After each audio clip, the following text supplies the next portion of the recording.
Routine అంటేనే routine.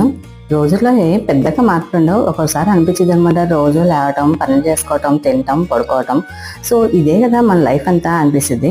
So, దీంట్లో డిఫరెంట్‌గా ఏముందా అనిపిస్తది. ఒక్కోసారి ఆ రోజే చాలా ఇంట్రెస్టింగ్‌గా, చాలా హడావుడిగా, ఫాస్ట్‌గా గడిచిపోతుంది.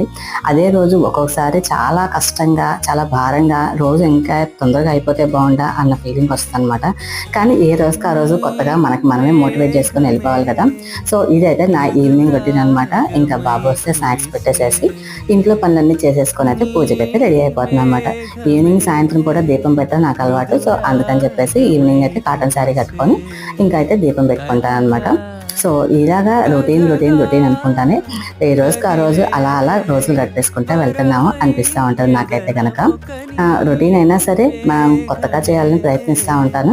కానీ ఏదో ఒక రోజు కొత్తగా అనిపిస్తది. ఒకరోజు మామూలుగానే యాజ్ యూజువల్‌గానే అనిపిస్తది. మీరేమంటారు దీన్ని